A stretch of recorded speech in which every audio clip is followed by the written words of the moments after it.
Buenos días, hermanos. Dios les bendiga.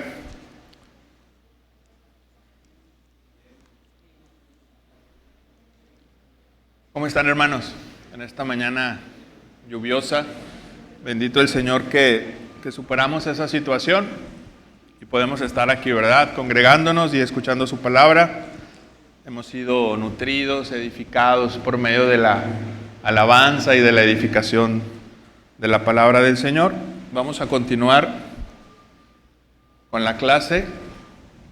Bendito Dios que no se nos fueron todos, porque ya muchos andan siguiendo como van Tigres, pero van 0-0, hermano, no se preocupe. Estamos en las semis todavía. Bueno, vamos a poner esta clase, mi hermano, en las manos del Señor y que sea Él el que nos edifique, nos enseñe, que podamos irnos con una palabra, edificados en esta mañana. Bendito Dios y Padre Celestial, te damos gracias porque nos permites, Señor, estar aquí en tu casa, ver que tu obra, Señor, avanza. Gracias por tu provisión, por tu cuidado, Señor, te rogamos que sea tu bendito Espíritu Santo el que nos enseñe, mi Dios, en esta mañana que nos otorgas poder compartir tu palabra. Danos gracia, concédenos sabiduría, sencillez, pero sobre todas las cosas, Señor, tu presencia con nosotros. Te lo rogamos en el bendito nombre de tu Hijo Jesús. Amén.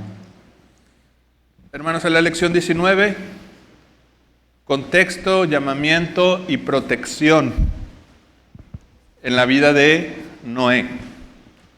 Todos hemos escuchado desde niños, los que crecimos en el Evangelio, esta historia del arca de Noé, donde este hombre de Dios, en una situación muy complicada en su época de maldad, donde aumenta el pecado, el Señor lo resguarda y envía salvación para él y para su familia.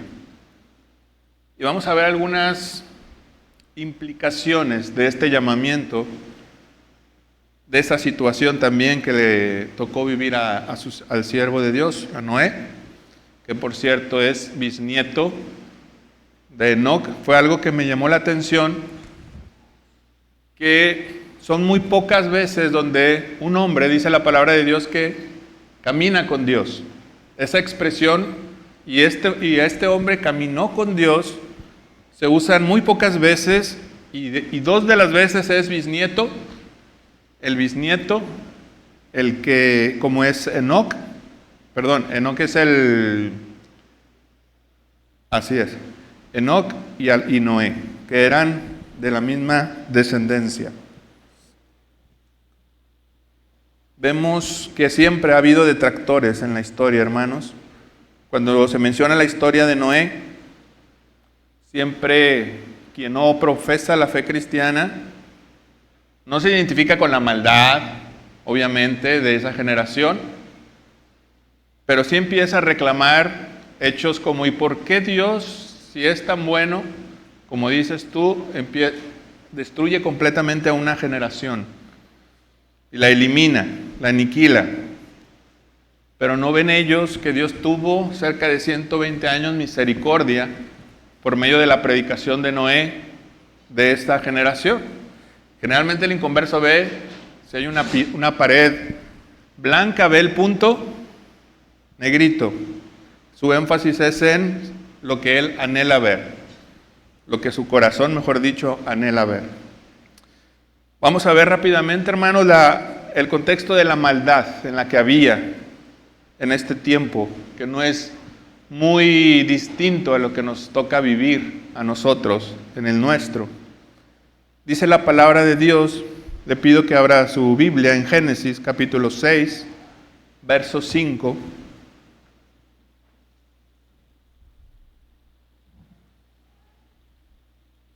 Dice la Escritura: y vio Jehová que la maldad de los hombres era mucha en la tierra, y que todo designio de los pensamientos del corazón de ellos era de continuo, solamente al mal, ¿verdad?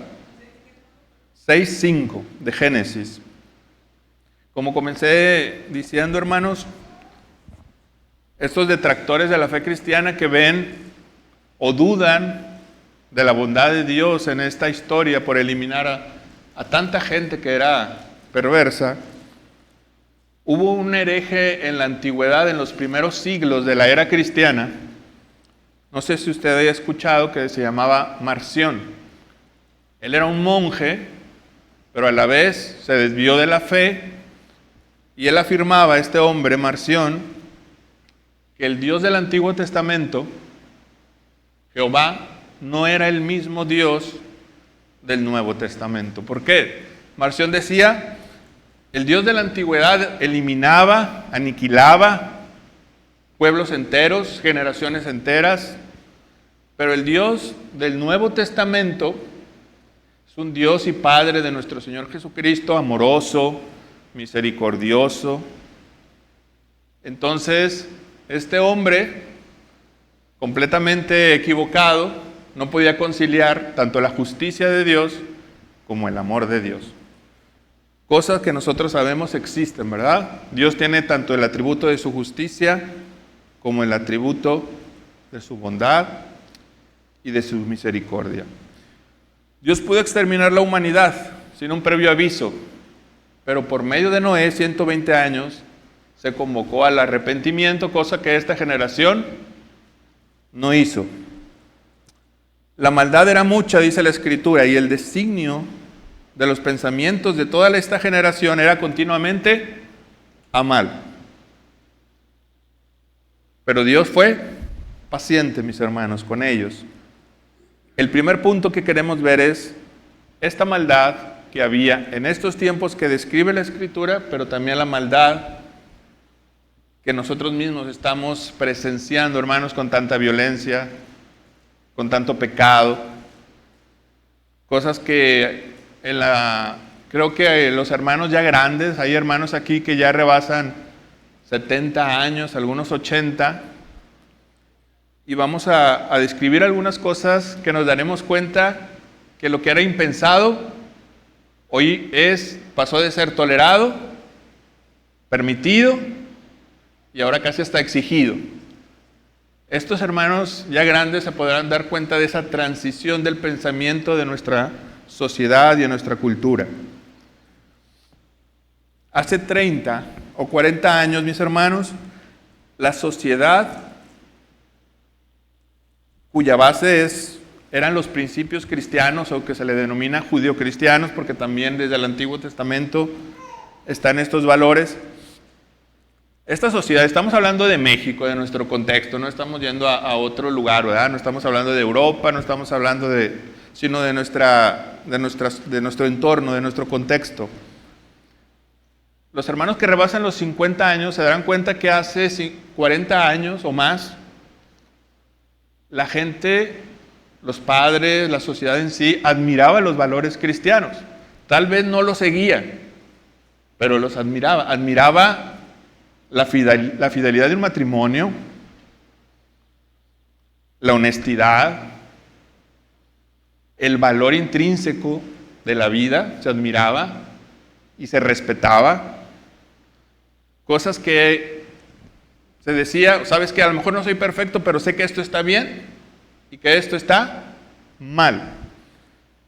40 o 50 años después, hoy en día, parece ya que ya no hay una cuestión que esté bien u otra mal, como los sociólogos describen nuestra sociedad, que le llaman posmoderna. Ahora todo es relativo. Es relativo el valor a la vida, depende si deseo o no tener a un bebé en el vientre. Es relativo o no el divorcio, si yo ya no soy feliz. El principal causa a que viene este mundo es a ser feliz. Entonces todo se vuelve relativo en esta sociedad. Vamos a ver que hoy, hermanos, el peor mal es afirmar que alguien está mal. ¿No se ha dado cuenta de eso? El afirmar que algo está mal, usted es el principal que está mal.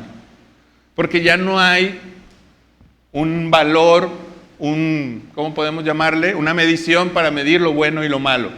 Es impensable ya en nuestra sociedad que se mida a través de las Escrituras sino el criterio personal de cada quien. Se me ocurrió un ejemplo que leía hace tiempo.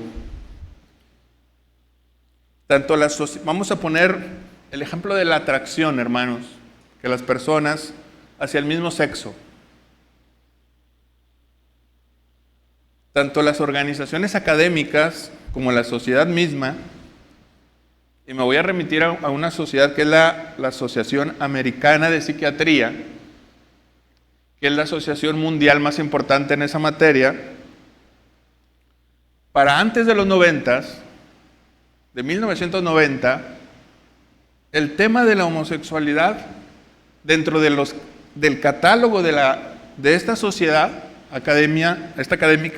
Sociedad Académica de Psiquiatría era una desviación, pero para el año 90 se corrige por decreto y ya no era una desviación. Después, los medios, Hollywood, las series de televisión, los comerciales, la educación pública, etcétera, nos han encargado de ver que es algo normal, permitido y hasta admirado. Cuando alguien dice, ya salí del closet, lo que antes era indignado, causaba una alarma en la sociedad, ahora es hasta aplaudido y celebrado. Son los medios los que toman la información, los que nos dicen qué está bien y qué está mal.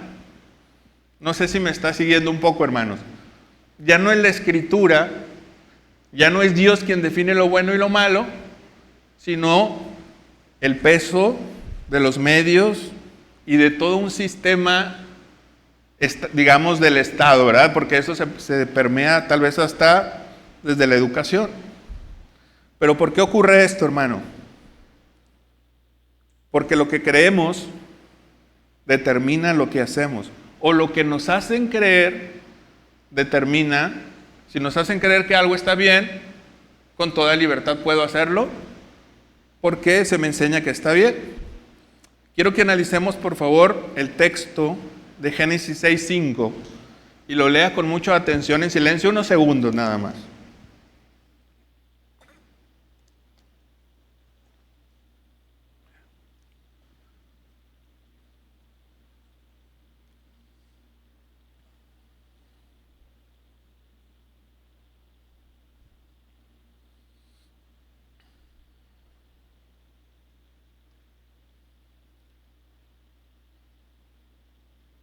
¿Qué dice el verso 5, hermano?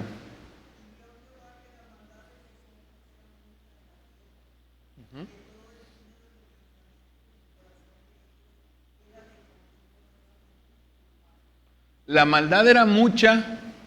¿Qué se refiere? A acciones, ¿verdad? Es evidente que es a actos que las personas realizaban.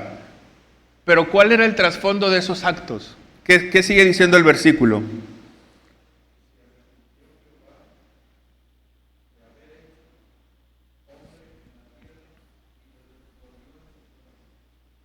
El verso 5 dice, la maldad de los hombres era mucha. Es evidente que el pecado era evidente, ¿verdad? Las acciones, los actos. Pero mire lo que dice, y el designio de los pensamientos de los hombres era continuo hacia. Podemos ver que por un lado está la mente y luego que se cristaliza en acciones que se realizan. La Biblia nos enseña que para que las personas, digamos, materialicen algo, primero debe de estar su mente llena de aquello o validando aquello que realizan. La maldad la mente de estas personas estaba llena de pecado, de maldad, por lo cual sus acciones en consecuencia eran contrarias a Dios y pecaminosas. Es inevitable, hermanos, que los pensamientos de qué llenamos nuestra mente nos va a llevar a determinadas acciones. Por eso puse el ejemplo de que se nos bombardea de algo, los medios de comunicación, la educación, las series, Netflix, películas, Hollywood, y se normaliza una forma de pensar ¿Qué pasa con esta gente que para ellos ni lee su Biblia y su norma es lo que se le enseña por medio de la comunicación, los medios de comunicación? Entonces se normaliza este comportamiento que se nos enseña. Imagínense un padre de familia, vamos a suponer que no es cristiano, que medianamente educa a su hijo en cierta moralidad, pero que está a expensas de toda esta ola, 8 horas primeramente en la educación pública. Después llega a su casa, prende la tele, 1 hora, 1 hora y media, ve una serie, un adolescente, una película, y su padre ni le enseña qué es lo bueno y lo malo, o medianamente lo hace. Ese niño normaliza lo que le enseña la televisión, los medios, etc. Es inevitable, como decía, hermano, que los pensamientos, de qué llenamos nuestros pensamientos, van a ser nuestras acciones. Por eso dice el pasaje en el verso 5. Es 6:5, ¿verdad? La maldad era mucha, ya que el designio de los pensamientos de estos hombres estaba continuamente al mal, ¿verdad? Tendríamos que preguntar de qué estamos llenando, o de qué está llenando la mente de nuestros hijos, de la Escritura, o quién está educando a nuestros hijos, ¿verdad? Hermano Francisco, adelante. Dígame.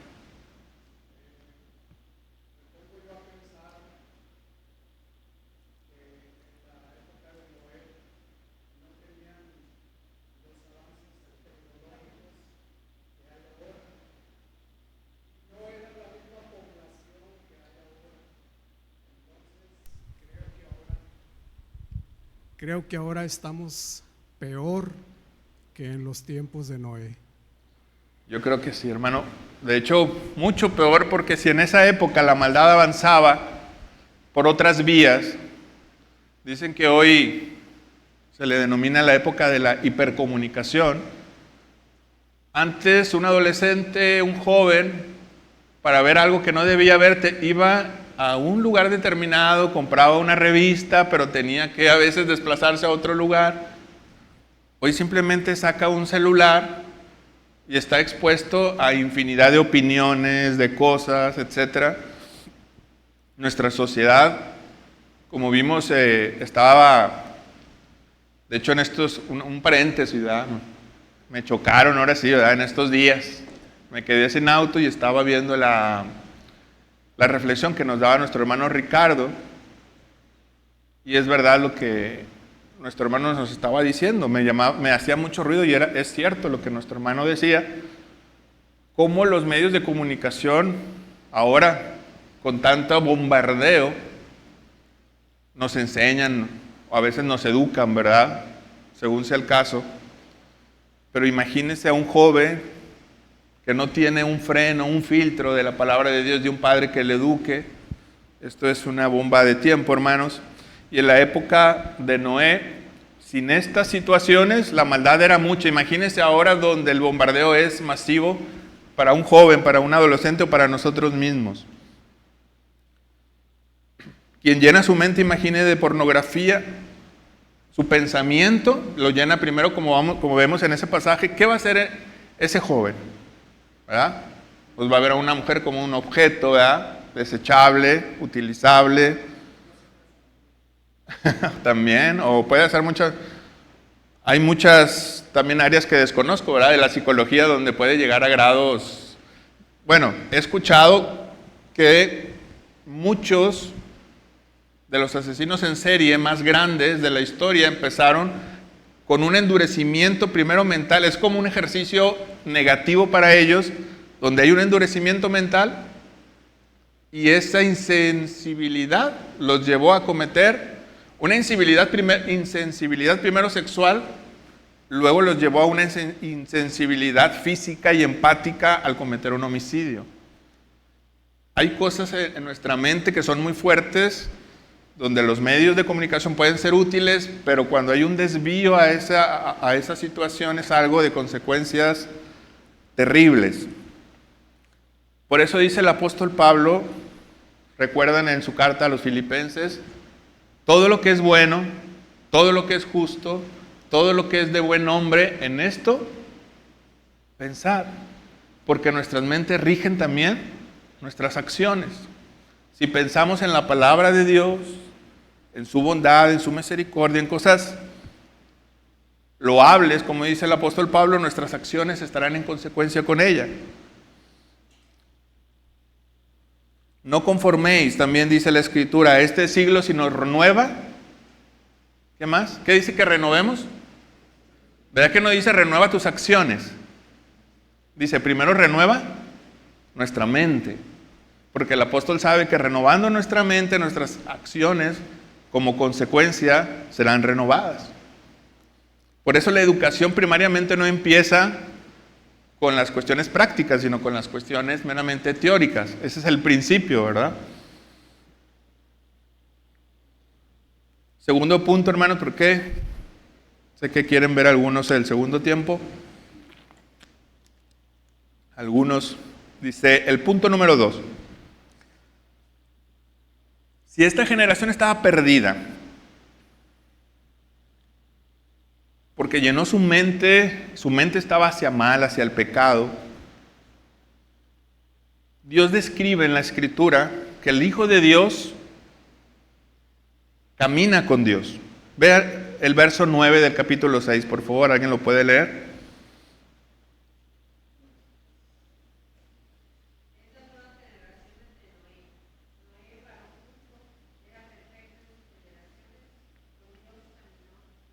Amén. Yo hago una pregunta, ¿para usted qué es caminar con Dios? ¿Verdad? Creo que desde que nos convertimos hemos escuchado mucho de que caminemos con nuestro Dios. ¿Usted qué entendería con esta frase, hermano? Me gustaría escuchar algunas opiniones. ¿Qué entiende por caminar con Dios?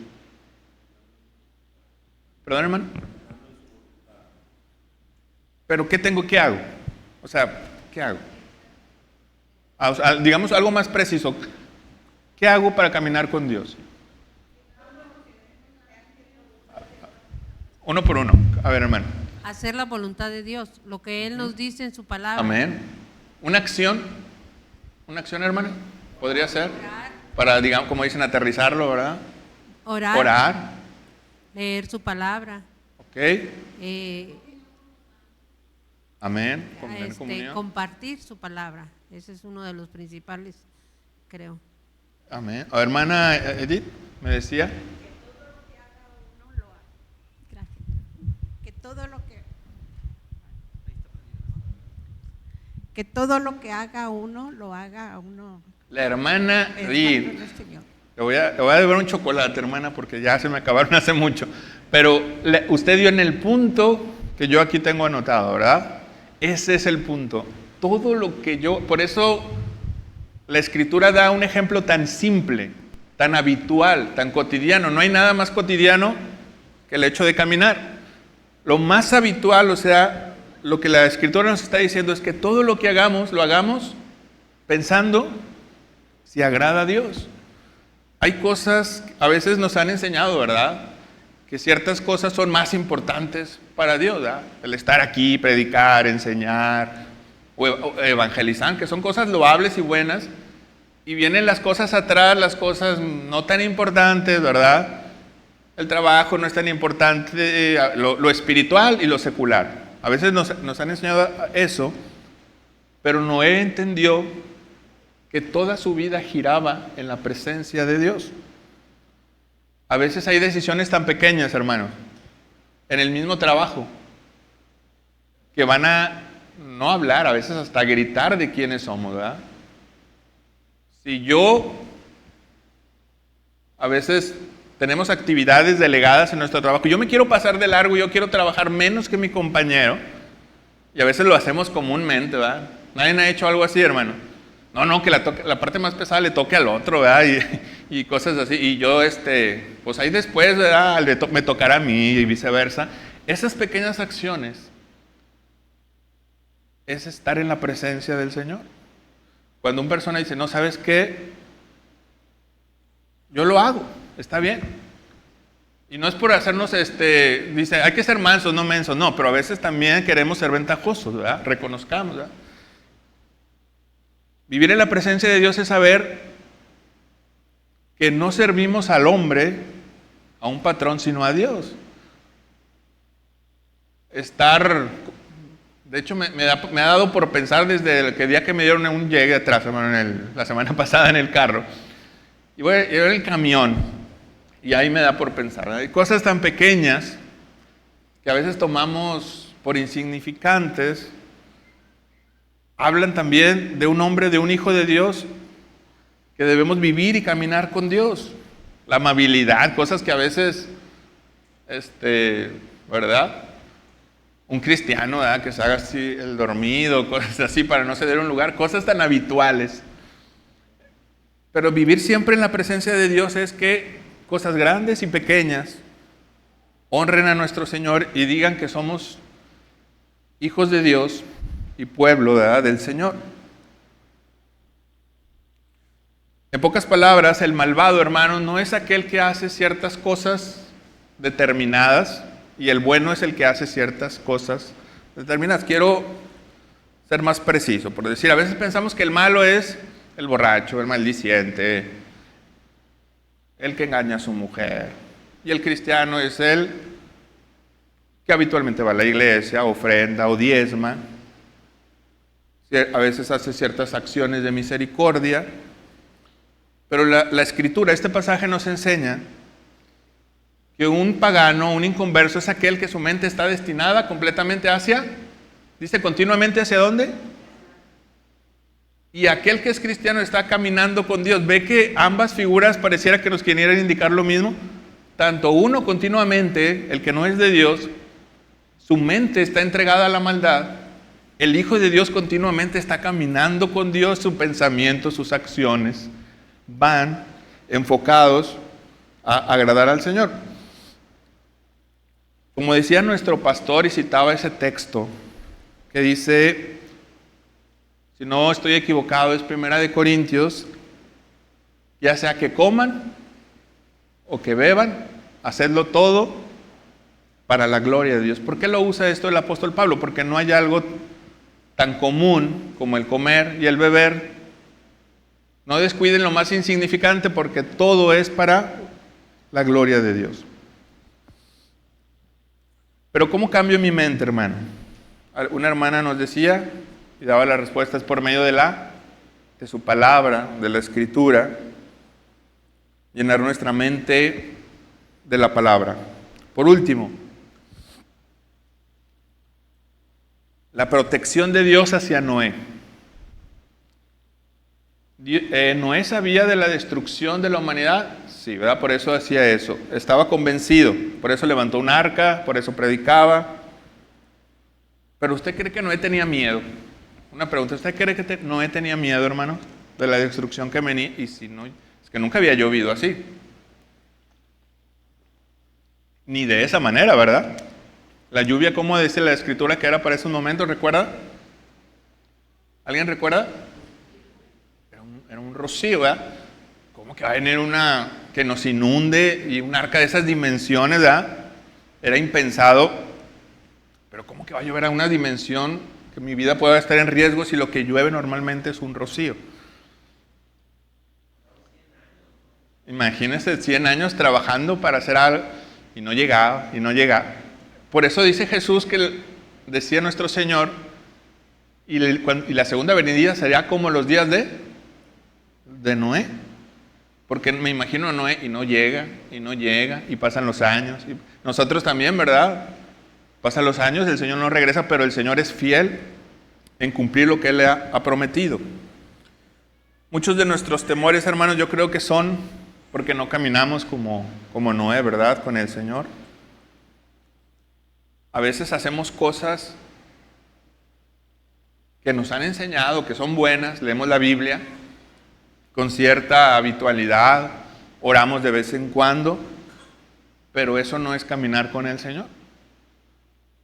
En lo personal yo me he dado cuenta que a veces viene una prueba, viene una situación difícil y llega el temor, y a veces hasta nos puede paralizar porque no hemos caminado con el Señor.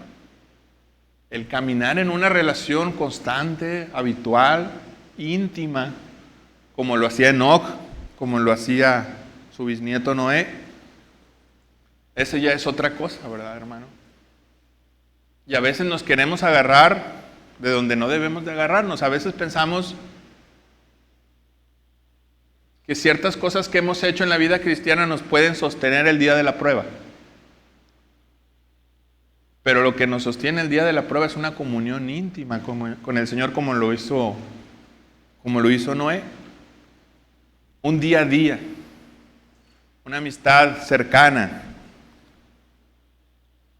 En los últimos tiempos se había reflexionado, hermanos, que no sé la situación, pero a veces conocidos míos, ya jóvenes, de personas de 30 años, he tenido la noticia, ¿verdad?, de que llegan con un cáncer.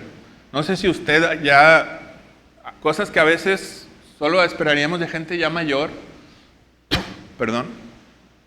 Últimamente me ha llegado la noticia de gente ya conocida, amigos míos con los que crecí. Oye, un cáncer, una situación difícil, ¿verdad? ¿Qué nos va a sostener en ese momento? Cuando lleguemos si el Señor nos permitiera, Él lo sabe, ¿verdad? ¿No? Nuestra vida está en sus manos. Y caminar con el Señor continuamente. Alguna vez escuché a un predicador que decía que es como un almacén, ¿verdad? Nuestra comunión con Dios es como un almacén para el día de la prueba. Esa intimidad con el Señor, ese conocimiento del Señor. Cuando yo tenía un problema de salud, gracias a Dios fue un problema equivocado, porque un médico me dijo, tienes problemas tal vez del corazón, y yo estaba muy joven. Fue un mal diagnóstico. Pero en esa semana que yo todavía no sabía qué iba a ocurrir, y mis pensamientos empezaron a avanzar solos. Y recuerdo que en esa ocasión, yo solamente llorando le dije a mi mamá, ¿cómo me sostengo, mamá? ¿Cómo me sostengo en este momento? Y dice, es que no hay receta mágica, dice. Desde que yo perdí a tu padre, la única forma en la que me he sostenido es con la comunión diaria con el Señor. Es la que me ha sostenido. Hermanos, para el día de la prueba, las predicaciones anteriores de nuestros hermanos, etcétera, aunque sean buenas, no me van a sostener mientras yo no tenga una comunión diaria con el Señor. Noé tenía esa comunión diaria con el Señor. Ahora, terminamos con lo siguiente, hermanos. Ese caminar con el Señor. Sabemos que Dios es justo y Noé lo sabía también, que Él va a retribuir un día la maldad de quien se obstine a aceptar su salvación. Pero hay un juicio, pero también hay un arca, y esa arca hoy es Cristo, amén. Hay que anunciar, hermanos, que hay que refugiarnos en esa arca. Ese símil sigue estando vigente el día de hoy, porque el juicio de Dios se va a acercar como se acercó en esos tiempos. No sé si a usted le hace ruido pensar que ahora el pregonero de justicia, segunda de Pedro dice que Noé era un pregonero de justicia. ¿Qué siente usted ahora al pensar que ese pregonero ya no es Noé construyendo un arca, sino es la iglesia, el pueblo del Señor? Ahora usted anuncia al mundo que va a haber un día de juicio, pero que hay un arca, que hay un Cristo que salva, que hay una oportunidad para quien se acerca por medio de la fe hacia nuestro Señor. Tenemos, hermanos, que recordar que esas historias, dice el apóstol Pablo a los Corintios, y estas historias se escribieron para que ustedes sean edificados. Esta historia de Noé nos trae hoy en esta mañana, una aplicación, hermano. Usted es un pregonero de justicia que anuncia ahí donde esté, ¿verdad? En su trabajo, en su barrio, en un consultorio médico, donde esté, usted puede decir que hay un arca que es nuestro Señor Jesucristo, que hay un juicio del cual escapar, porque la palabra de Dios dice que ni una tilde, hermanos, va a dejar de cumplirse, ¿verdad?, de la palabra del Señor. Pero Dios ya proveyó un arca, hermanos, y es su Hijo Jesucristo. La entrada está libre, gratuita, para quien desee entrar en ella. Y el mundo decía que Noé es muy probable que le haya dicho que Noé estaba loco, ¿verdad? Oye, pues ¿cómo vas a anunciar algo que nunca ha existido? Y lo que hoy el mundo, como no lo ve, cree que no va a existir. Pero usted y yo sabemos que lo que Dios prometió y lo que Dios dijo se va a cumplir. Jesús dijo desde las Escrituras, desde el Antiguo Testamento, que el Mesías iba a venir y vino. Que iba a resucitar y resucitó. Y que iba a regresar y vendrá. Con esa seguridad tenemos para predicar el Evangelio, ¿verdad? En donde el Señor nos permite estar.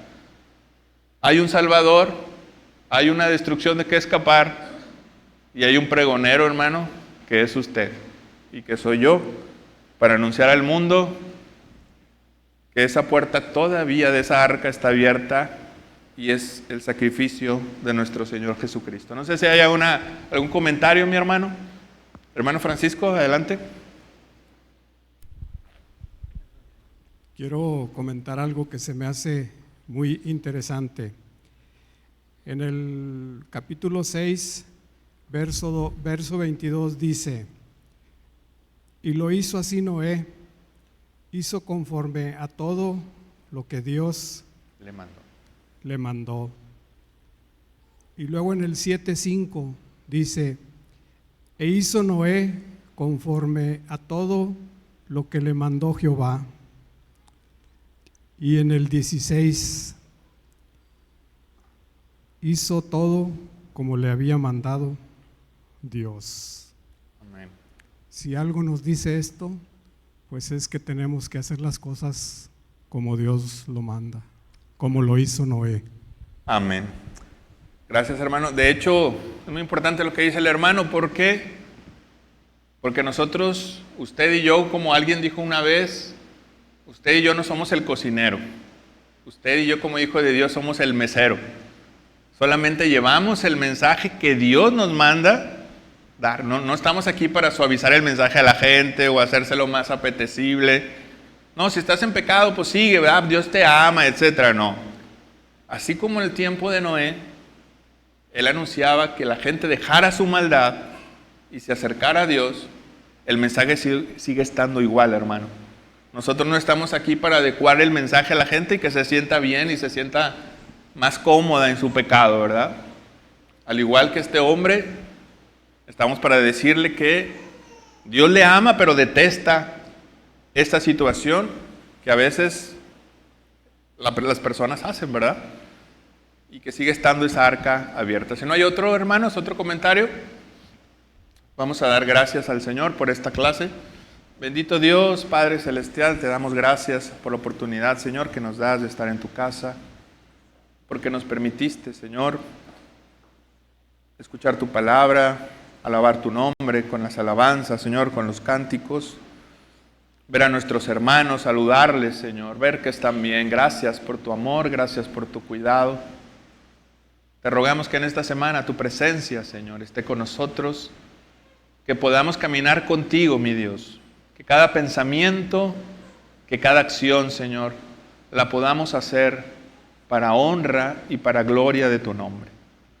Mis hermanos que hoy no pudieron estar, Señor, te rogamos que el próximo domingo pueda suplir los medios para que nos puedan acompañar y gozarnos juntos. Te damos gracias en el bendito nombre de Jesús. Amén.